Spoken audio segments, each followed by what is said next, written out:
제 말씀 보겠습니다. 잠언서 2장 1절로 9절까지의 말씀입니다. 잠언 2장 1절에서 9절.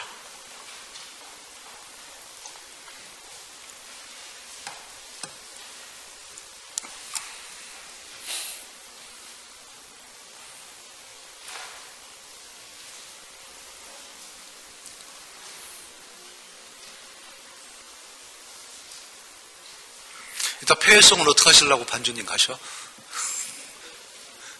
슬그머니 드세요. 교독합니다. 내 아들아, 내가 만일 나의 말을 받으며 나의 계명을 내게 간직하며 지식을 불러 구하며 명철을 얻으려고 소리를 높이며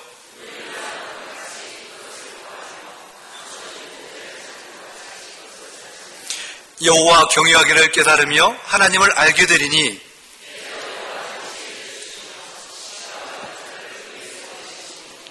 그는 정직한 자를 위하여 완전한 지혜를 예비하시며 행실이 온전한 자에게 방패가 되시나니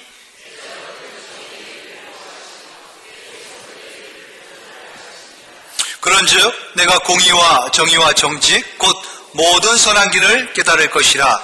9절 다시 합니다. 그런즉 내가 공의와 정의와 정직 곧 모든 선한 길을 깨달을 것이라. 아멘. 모든 선한 길로 가라 라는 제목의 말씀으로 말씀을 참고하겠습니다. 공의, 정의, 정직, 그것이 바로 선한 길이라 하죠.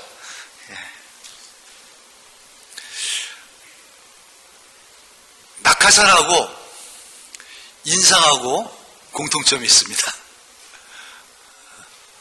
낙하산과 인상, 어떤 공통점이 있을까요? 둘 다 펴져야 삽니다.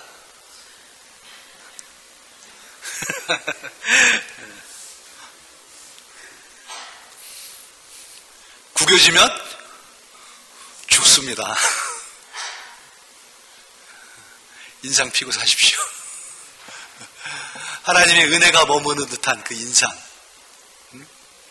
하나님의 말씀이 내게 살아있구나. 하나님의 말씀이 내 심령에서 역사하구나. 반증이 있는 그러한 표정이 있었으면 좋겠습니다. 하나님의 그 은혜와 그 풍성함이 내게도 미치는구나.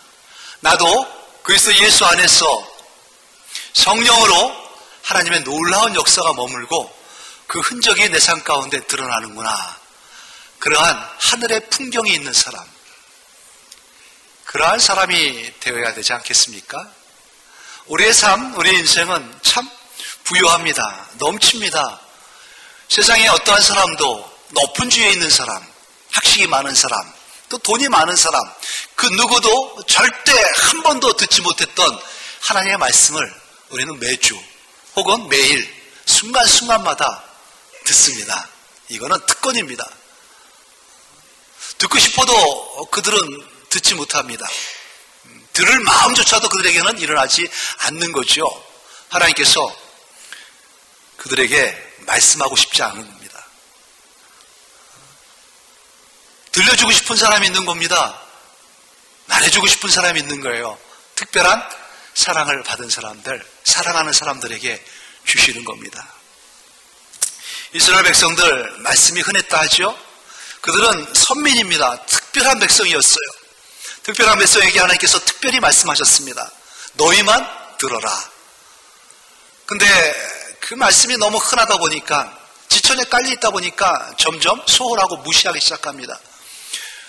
소리쳐도 또 외쳐도 들려줘도 귀를 기울이지 않고 그냥 귓등으로 듣고만 합니다. 안타까운 일들이 벌어지고 있는 것이죠. 길거리에서도 외칩니다. 성 밖에서도 성 안에서도.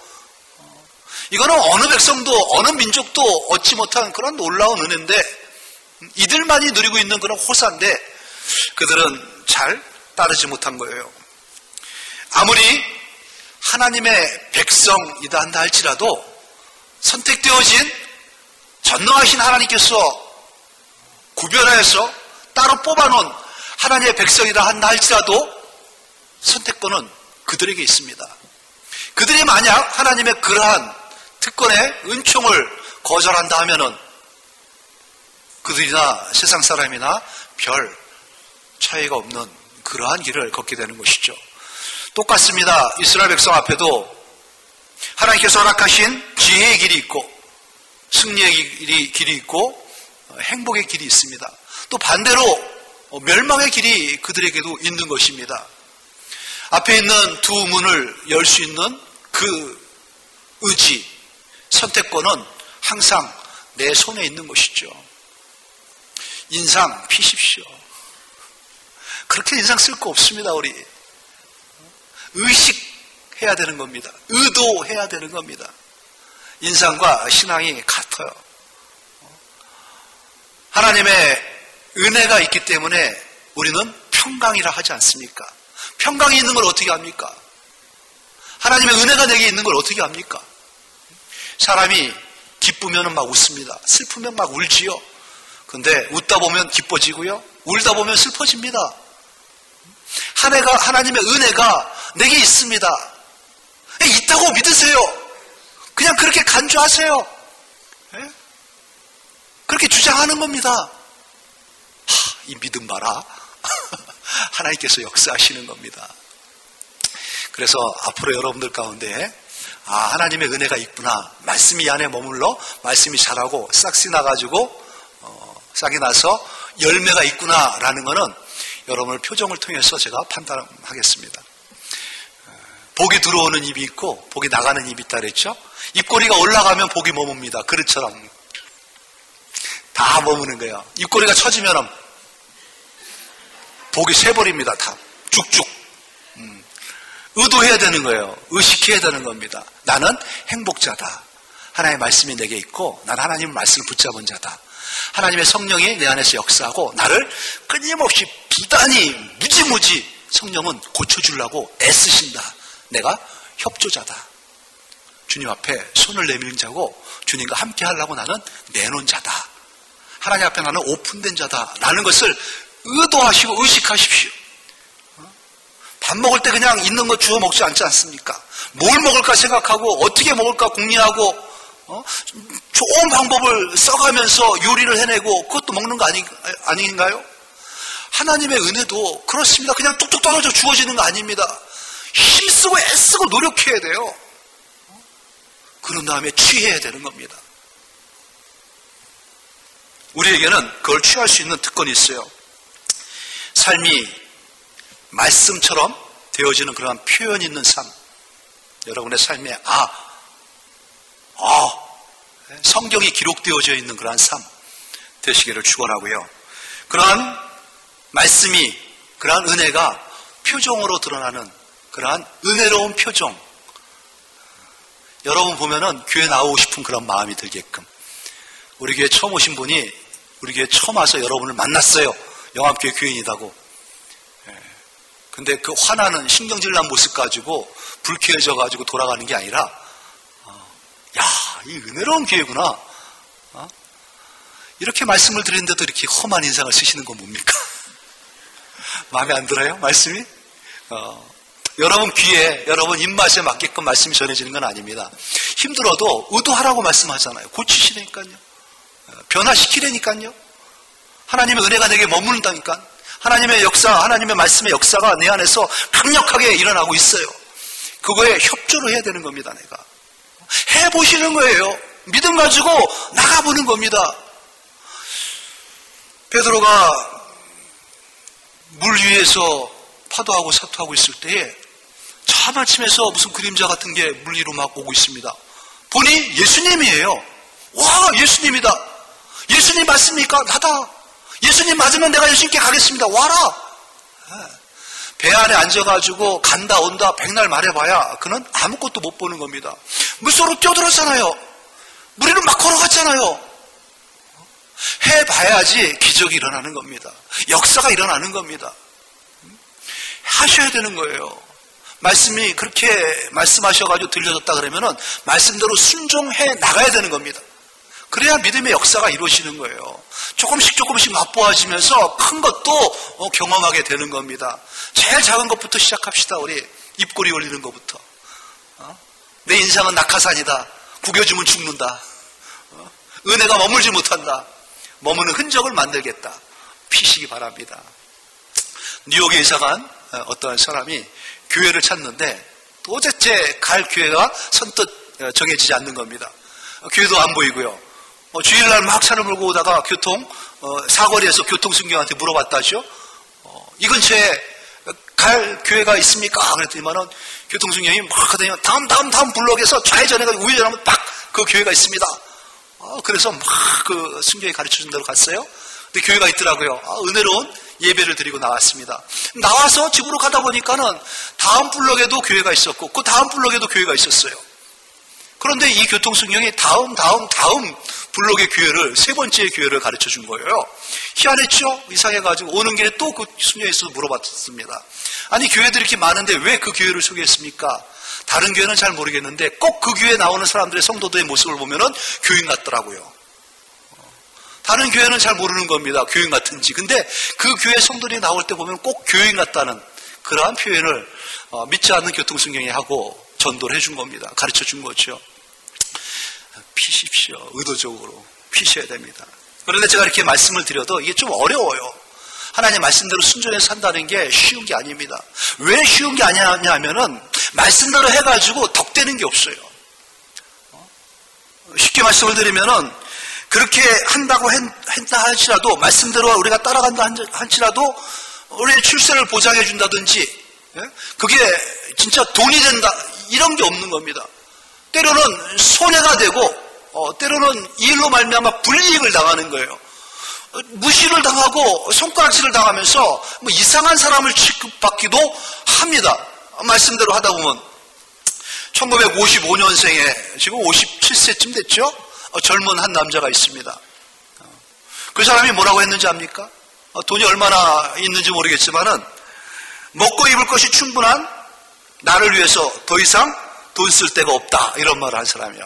나는 먹을 것이 있고 입을 것이 충분하다. 그러니 나를 위해서 더 이상 쓸 돈이 뭐가 있겠느냐 이렇게 말한 그 사람이 18억 불을 내놓고 세계 소아마비 치료운동을 위해서 써달라 하고 개척을 했습니다. 18억 불 그 정도가 얼마냐면 우리나라 돈으로 계산하면은 1조 9천억 원이에요. 1조 9천억. 와, 한 개인이 나는 먹는 거 입는 거로 충분하다. 그러니 더 이상 나한테 돈이 뭐 필요하겠냐 해가지고 1조 9천억을 내놨습니다. 근데 그 사람의 재산이 얼마나 많은지 57세밖에 안 됐는데 그 사람은 자기가 갖고 있는 재산의 반 이걸 가지고 가난한 사람들, 세계의 가난한 사람들을 위해서 헌신하고 쓰겠다 해가지고 기구를 설립했습니다. 그 사람의 재산의 반은 얼마냐면은 350억입니다. 약 20조 정도의 돈이 되는 거예요. 젊은 사람이 어떻게 이렇게 많은 돈을 벌었을까요? 그 재산의 반을 또 나머지도 마찬가지죠. 그렇게 저렇게 남들을 위해서 쓰겠다고 작정한 사람인데 쓰기 위해서 자기가 나가던 회사, 잘 나가던 지위를 내놨습니다. 회사를 내놓고 퇴사해버린 거예요. 그리고 나는 이 돈 가난한 자들을 위해서 쓰는 데만 쓰기 위해서 궁리하고 연구하고 베풀기 위해서 살겠다 나머지 삶을.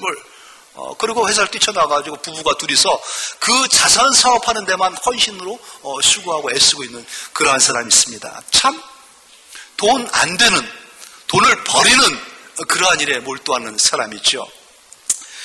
그 사람의 이름이 빌 게이츠라고 합니다. 들어는 봤는지 모르겠어요. 마이크로소프트 창립자죠.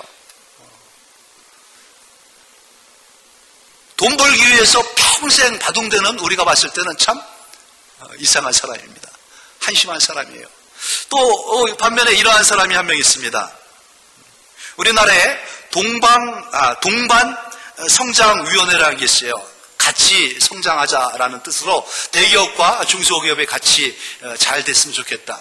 근데 동방성장위원회의 위원장이신 그분이 이러한 제안을 했습니다.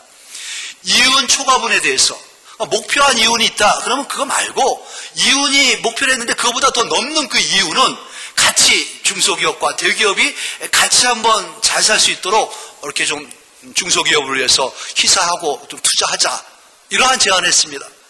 참 좋은 말씀 아니겠습니까? 남는 거를 내라는 게 아니라 목표한 남는 거 위에 남는 것, 덤으로 남는 거니까 그렇게 남게 해준 중소기업 또 소비자들을 위해서 같이 쓰자는 것 아니겠습니까? 그런데 그 말을 들었던 한 기업인이 이러한 얘기를 합니다. 나는 내 부친 때부터 지금까지 기업을 한 사람이다. 나는 태어날 때부터 지금까지 이 경제 속에 살아간 사람이다. 그런데 그러한 말은 지금까지 내가 들어본 적도 없고 또 배워본 적도 없고 이해도 안 가고 도무지 무슨 소리를 하는지를 모르겠다. 이게 바로 이익공유제라는 거거든요. 근데 그 말을 들었을 때 그 기업인 회장이 그런 얘기를 합니다. 듣도 보도 못한 근본도 없는 이론 내세워가지고 경제를 흔들지 마라. 그 한마디에 이익공유제가 확 문을 닫아버렸습니다. 그 말을 했던 그 기업인은 또 얼마 있다가 자기 형하고 법정 소송을 벌였어요. 부친이 남겨준 재산의 유산을 혼자 차지했다고 그래가지고 그 형이 소송을 건 거죠. 형제들하고 함께. 그랬을 때 그가 형을 향해서 12살이나 위의 형이에요. 그 양반은 나한테 내 이름을 함부로 부를 수도 없는 입장에 있는 사람이다. 자연인에 불과한 사람이 감히 내 이름을 거머쥐면서 그딴 소리를 하느냐. 그 말을 우리 국민들이 들었을 때 참 많이 실망을 했습니다. 그러한 사람이 우리나라에서 가장 큰 부자로 행세하고 있는 거지요. 여러분 어떻습니까? 어떠한 사람, 어떤 모습이 과연 본받을 만한 지혜로운 사람의 삶일까요? 자기가 갖고 있는 재산 먹고 입을 것만 있으면 족하다 해가지고 다 소아마비, 얼굴도 모르고 이름도 모르는 가난한 사람들을 위해서 그냥 낭비하고 있는 그 철없는 부자. 자기 재산 내게 이렇게 유익을 준 거 참 준 사람들이 고맙다 해가지고 아낌없이 다 내놓으면서 그걸 쓰기 위해서 회사까지 포기하고 그 일에 전념하고 있는 그 사람과 남는 이익, 남는 거 가지고 나눠주라는 것도 듣도 보도 못하는 소리 하지 말라 그러면서 자기 형도 소송해가고 함부로 내게 이름 부르지 말라고 으름장을 놓고 큰 소리를 치면서 자기의 재산을 움켜주려고 했던 그 사람 말이죠. 어떻게 생각하십니까? 어떠한 인생이 복된 인생이고 어떻게 사는 인생이 가치 있는 인생일까요? 근데 성경은 말이죠. 하나님의 잠언은 말씀입니다. 꼭 전자와 같은 사람을 살려고 그래요. 움켜주지 말고 나눠주고 베풀라고 합니다. 손해보는 짓을 하라는 겁니다. 남이 좀 우습게 여겨도 그냥 허허하고 넘어가라는 겁니다. 그러니 우리가 딸기가 어려울 거죠.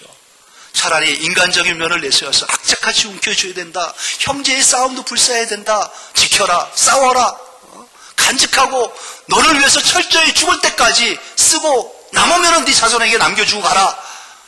이거는 세상의 법 그대로 아니겠습니까? 그렇게 한다면 우리도 열심히 할 텐데 그런 생각이 드는 것이죠. 하나님께서는 우리 인생이 어떤 게 복된 것인지 말씀해 주고 계십니다. 9절 말씀 다시 한번 보실까요? 그런즉 내가 공의와 정의와 정직 곧 모든 선한 길을 깨달을 것이다. 이 모든 선한 길을 걸으라고 하는 것입니다. 선한 길, 토부라는 히브리 원어를 씁니다. 토부, 제가 참 좋아하는 단어입니다. 토부 발음도 좋지 않습니까? 선하다, 좋다, 기쁘다, 상냥하다, 기분 좋다, 반갑다, 유익이 있다, 복지가 있고 아름답다, 이러한 의미들이 다 이 단어에 포함되어 있습니다. 그래서 모든 선한 길을 걸어라. 모든 아름다운 길을 걷고 좋은 길을 걷고 유익한 길을 걷고 기분 좋은 길을 걸어라. 그러한 삶을 살아라는 겁니다. 그러한 삶을 살 수 있게끔 가르쳐 주신다는 거죠. 하나님의 말씀이 그렇다는 겁니다. 정의로운 사람, 올바름은 알고 법칙이 뚜렷해가지고 준에 사는 사람입니다. 공의로운 사람입니다. 공평한 사람, 또 정직한 사람, 수평과 수직을 정확히 잴 줄 아는 사람, 이러한 사람이 선한 길을 걷고 있는 사람이라는 것이죠. 하나님의 말씀의 지혜를 쫓을 때에 세상은 우습게 여기고 손가락질할 수 있습니다. 그러나 우리 인생의 최고로 멋진 상태, 최적의 가치 있는 상태가 바로 그 길을 걷는 사람의 모습인 것이죠. 우리나라 속담에 개같이 벌어서 정승같이 쓴다라는 말이 있죠. 좋은 말 같아요. 버는 때는 열심히 벌고 쓸 때는 점잖게 잘 쓰라는 뜻입니다. 근데 성경은요, 그 속담대로 하면은 정승같이 벌어가지고 정승같이 쓰라는 겁니다. 벌 때도 정직하게 잘 벌고 온전하게 똑바로 잘 벌어서 쓸 때도 그렇게 멋지게 잘 쓰라는 거죠. 근데 세상은 어떻게 가르쳐 줍니까? 개같이 벌어가지고 개같이 써라. 어떤 거를 따르겠습니까, 여러분? 정승같이 벌기 어렵습니다. 정승같이 쓰는 거 어리석습니다. 쉬운 길, 편히 갈 수 있는 길이 있어요. 하지만은 어렵고 힘든 길이지만 이것이 바로 선한 길이기에 아름다운 길, 가치 있는 길, 우리 인간이 누릴 수 있는 최적의 좋은 길이기 때문에 성경은 제시하고 살아가는 겁니다. 우리는 세상을 이기는 자들이 되어야 됩니다. 하나님의 지혜로 세상을 이기는 것, 그 승리의 족적을 분명히 이 인류사 가운데, 내 개인의 인생 가운데 남겨놓아야 됩니다. 나의 후손들이 나를 봤을 때, 우리 할아버지, 우리 할머니, 우리 엄마 아빠를 봤을 때에 하나님 말씀대로 살아도, 하나님의 말씀을 쫓아 정직해도, 공의로워도 정의로워도 분명히 승리한다, 저 길은 승리의 길이다 라는 것을 뚜렷이 남겨주어야 되는 것입니다. 작년에 구세군 자선남비 신림동에서요, 우리 교회 신림동 사시는 분이 없죠? 아마 신청교회뿐이 아닐까 하는 생각이 드는데 익명으로 1억 원을 그 냄비에다 집어넣고 가버렸어요. 돈 10,000원 집어넣을 때도 흔들면서 집어넣는데 1억을 익명으로 넣고 갔습니다. 익명이 됐든 실명이 됐든 하라는 겁니다. 하나님의 사람들은 하나님의 사람다운 모습으로 행동하라는 것이죠. 좀 어리석죠. 1억을 벌려면은 얼마나 노력을 해야 되는데, 그걸 쉽게 이름도 없이 빚도 없이 값도 없이 칭찬도 없이 그냥 놓고 가버린 겁니다. 신림동에는 부자도 없을 텐데.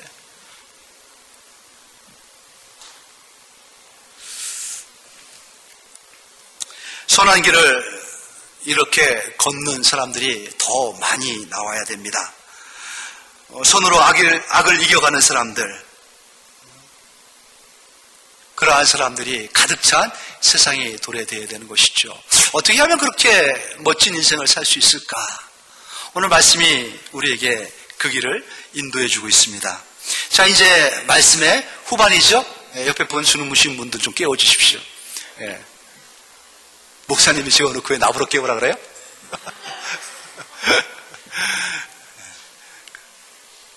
자, 이제 지금부터 들으면 말씀 다 듣는 겁니다. 오늘 말씀 시작이 내 아들아 하고 시작하죠. 내 아들아, 내 아들아 하고 성경에서 이렇게 표현할 때, 내 딸아, 내 아들아, 내 백성아가 이렇게 하고 하실 때는 다정한 친근감이 있는 겁니다. 하나님께서 우리들에게 말씀하시는 건데, 아직까지 내가 너에게 말해줄 수 있는 입장이 네가 된다는 거예요. 도예가들이 자기를 구울 때 보면은요, 그 모양을 내고 거기다 문양을 집어넣죠. 글자도 넣기도 하고. 그런데 요 진흙이 말랑말랑할 때, 그때의 모양을 냅니다. 그때 문양을 내고 글씨를 집어넣어요. 그러면은 시간이 지나면 굳어져가지고 그대로의 폰과 그대로의 모양이 딱 나오지요. 말랑말랑해가지고 진흙이 조금 이렇게 좀 물렁물렁할 때가 내 아들 때입니다. 뭔가 변화가 될 수 있는 여지가 있기 때문에, 지금 말을 해도 들을 수 있기 때문에 하나님께서 내 아들아 하고 부르는 거예요. 오늘 여러분들이 2013년 2월 2일 이 오후에 여기서 이 말씀을 들을 때는 하나님께서 그거는 가능성을 염두에 두고 말씀하시는 겁니다. 아직까지 변화될 여지가 있기 때문에 여러분을 부르시는 거예요. 내 아들아 하고. 이때에 여러분, 하나님께서 손쓸 여지가 있다고 생각해가지고 그 남아있는 여지 가운데에 여러분의 그 이름을 부를 때에 들으시기 바랍니다. 들으시기 바라고요. 새기시기 바랍니다. 그리고 필요하면은 이제 고쳐나갑시다. 고치겠다 이렇게 의지를 세우시기 바랍니다. 자, 어떻게 하나님께서 이게 부르면서 우리에게 무려 8가지나 되는 요구를 하고 있습니다. 8가지를 요구하세요. 쭉 읽어보겠습니다. 어떠한 요구를 하시나요? 내 아들아, 내가 만일 나의 말을 받으면, 첫 번째가 나의 말을 받으라는 겁니다.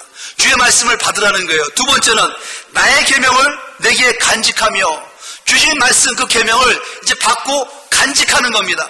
그리고 세 번째는 내 귀를 지혜에 기울이며, 귀를 바짝 당겨가지고 기울이는 겁니다. 어떻게 하라는 거예요? 다 적극적으로, 공격적으로 하나님 말씀에 의도적으로, 의지적으로 가라는 겁니다. 가만히 앉아가지고 지혜 떨어지기를 기다리지 말고, 그냥 내가 변하겠지 해가지고 세월 속에서 그냥 허송세월 보내지 말고, 붙잡고 말씀에 적극적으로 나가라는 겁니다. 변화해야겠다고 몸부림치라는 겁니다. 하나님의 말을 받고 하나님의 계명을 간직하고 지혜의 귀를 기울이고 마음을 명철에 두는 겁니다. 그리고 지식을 불러 구하는 거예요. 부르는 겁니다. 지식을 부르고 구하는 거예요. 6번째 뭡니까? 명철을 얻으려고 소리를 높이려는 겁니다. 지금 하나님께서 주신 말씀, 말과 계명과 지혜와 명철과 지식과 명철, 이 모든 것들은 다 예수 그리스도로 통일됩니다. 예수 그리스도로 통일되는 거예요. 말씀이 육신이 되어 이 땅에 오신 분이 예수님이니까 예수님으로 집어넣으면 딱 맞습니다. 예수님 앞에 예수님의 말씀을 받는 거고, 예수님을 내게 간직하는 거고, 예수님께 귀를 기울이고, 예수님을 내 마음에 두고, 예수님을 불러 구하고, 예수님을 얻으려고 소리를 높이는 겁니다. 무엇과 같이? 7번째 보니까 은을 구함같이 그것을 구하라는 거예요. 8번째 보니까는 감추인 보화를 찾듯 그것을 찾으라는 겁니다. 여기 개운산 중턱에 금 한 양이 묻혀 있다고 소문이 났어요. 한 양이면 얼마예요?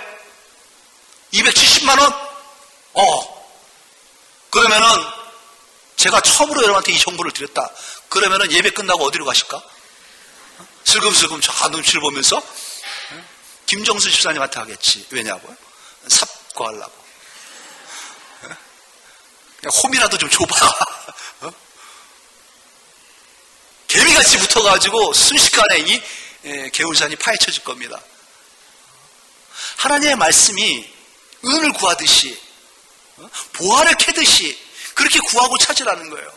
예수 그리스도를 그렇게 찾아야 되는 겁니다. 적극적으로, 아주 막 뒤집어 불끈 쥐고 눈을 부라리면서 주님을 부르고 주님을 찾고 매달리라는 거예요. 이럴 때 우리는 말씀의 사람이 되는 겁니다. 이럴 때 주님의 사람이 되는 겁니다. 이럴 때 변화되어져 있는, 하나님께서 말씀이 머물기에 족한 사람, 말씀을 통하여 하나님이 의도한 대로 변화시키기에 좋은 그러한 사람이 돼가지고 세월 속에서, 그러한 흔적 속에서 내가 어느새 펴진 인상 가지고, 밝은 표정 가지고, 온유와 충성과 그러한 주님이 기뻐하는 모든 것들이 내재되어져 있는, 말하는 거나 행동하는 모든 것들이 사람들이 와서 뚝뚝 따먹기 좋은 성령의 열매로 무장된 사람이 되어 있는 겁니다. 사람이 대하기 어려운 사람 되지 마십시오. 접근하기 힘들게 만들지 마십시오. 얼마든지 저도 여러분을 차단할 수 있습니다. 인상 한번 딱 쓰고 있으면요, 목사님하고 근데 왜요? 아니에요. 돌아가지 않겠습니까? 아빠 부르는데 뭐? 사람 내치는 건 쉽습니다. 상한 마음이 돌아와가지고 다시 내 이름을 불러주기는 어렵습니다. 늘 속상한 거, 화나고 신경질 난 거 있으면 주님께, 은혜 받을 자들에게는 편하게, 부드럽게, 그래서 펴진 인상 가지고 말씀이 머물러 행동할 수 있는, 말씀이 표현되어지는 사람으로 대하셔야 되는 것이죠. 그렇게 할 때에 하나님께서 그 은혜를 구하고 지혜를 구하고 지식을 부르고 명철을 그렇게 찾는 자들에게 어떠한 은혜를 주십니까? 5절에 보니까는 여호와 경외하기를 깨달으며 하나님을 알게 되리라. 이때에 비로소 하나님을 알게 되는 겁니다. 하나님을 알면 알수록 하나님에 대한 경외감은 높아지는 것이죠. 하나님을 알고 하나님을 경외하는 백성들은요, 달라도 뭐가 달라집니다. 확실히 다릅니다. 두려운 걸요, 그리고 하나님이 사랑스러운 걸요, 하나님의 말씀대로 하고 싶은 마음이 우러나오면서 때로는 억지로도 해야겠다는 그런 강제와 의무감이 내게 젖어 있으니까는 삶 자체가 다 하나님의 사람으로 행동하게 됩니다. 기쁜 마음 가지고, 어떤 때는 또 힘들지만은 그렇게 구레네 시몬과 같이 원치 않지만 십자가도 지고 하는 거예요. 예수님과 같이 기쁨으로 또 그 순종하면서 걷기도 하고요. 이런 것들이 다 내 안에서 이루어지는 그러한 사람이 되는 겁니다. 하나님을 경외하는 사람들 그렇게 행동하지 않습니다. 하나님을 경외하는 사람들 그렇게 생각하지 않습니다. 하나님을 경외하는 백성들 그렇게 말하지 않습니다. 그래요. 하나님을 경외하는 사람의 말과 행동, 생각, 그런 마음가짐이 내 안에서 나오는 겁니다. 하나님을 알게 되는 거예요. 하나님을 알면 알수록 경외해지고, 하나님을 경외하는 백성들이 정의를 추구합니다. 그러한 사람들이 공의를 추구하고요. 그러한 사람들이 정직한 삶을 살아갑니다. 하나님께서 그러한 자들에게 어떤 약속을 줍니까? 7절에 보니 정직한 자를 위하여 완전한 지혜를 예비하셨고 행실이 온전한 자에게 방패가 되신다고 약속을 해주신 겁니다. 계속해서 정직으로 걸어갈 수 있게끔 만들어주시고요.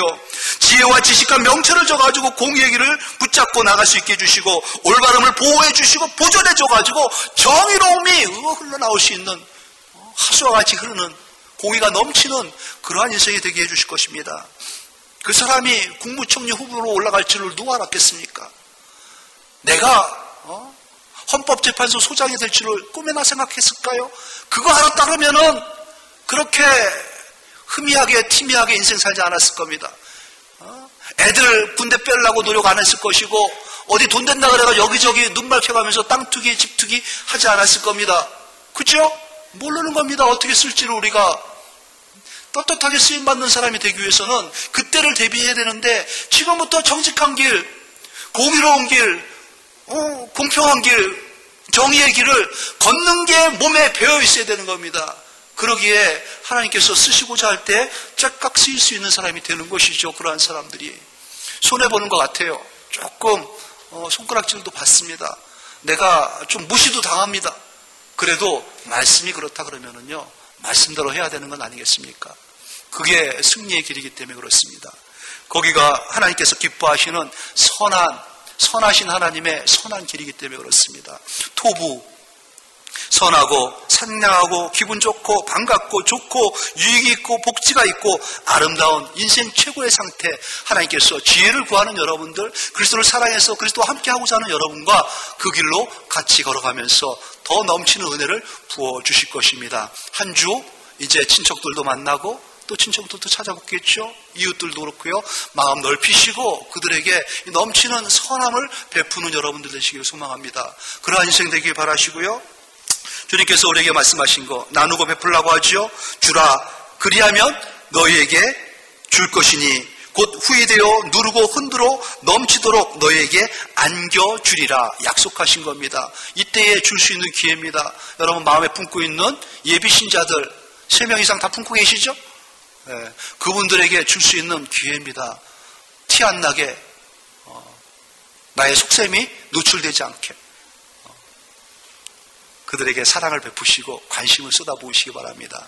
여러분의 사랑이 여러분이 가는 곳마다 흘러넘쳐서 아름다움이 있는 풍성하게 넘치는 그러한 인생, 그러한 또 한 주 승리하시기를 축원합니다. 아버지 하나님 감사합니다. 귀한 은혜의 말씀 받았습니다. 하나님, 우리에게 주신 이 지혜, 이 생명, 그리스도 너무 흔하기 때문에 우리는 멀리하고 있는지도 모릅니다. 주님, 우리 한 명 살리기 위해서 나 하나 구원케 위해서 얼마나 큰 일을 얼마나 오래전부터 이렇게 하나님께서 열심을 가지고 준비하셨는데요. 하나님의 그 은혜가 헛되지 않도록 하나님 말씀 붙잡는 우리가 되게 하시고, 그래서 예수 안에서 주의 성령의 도움을 받아서 승리해 나가는 우리 모두가 될 수 있도록 은혜를 주시고 은혜에 은혜를 더하여 주시옵소서. 감사하며 예수님 이름으로 기도합니다. 아멘. 지금은 주 예수 그리스도의 크신 은혜와 독생자를 우리에게 보내주신 성부 하나님의 그 사랑과 성령님의 강한 역사하심의 능력이 주님 은혜 가운데 머무는 자들, 하나님 선한 길을 걷기를 소망하면서 정의롭고 공의롭고 정직함 속에서 하나님의 영광을 나타내기를, 하나님께서 주신 사명을 붙잡고 이 길 걷기를 기뻐하는 모든 자들, 특별히 하나님 명절을 맞이하여 많은 친척들, 또 우리 이웃들, 예비신자들 찾아 그들에게 주님의 사랑과 은혜를 베풀어야 할 터인데 그 베품에, 그 나눔에 순종하면서 하나님의 영광을 드러내겠습니다 하고 다시 한번 결단한 이들의 심령 주님 붙잡아 주시고 이들의 주님 오시는 그날까지 그 넉넉한 이인 가운데에서 늘 승리하며 하나님 앞에 영광 돌릴 수 있는 자들 되게 하시기를 우리 주 예수님의 이름으로 축원합니다. 아멘.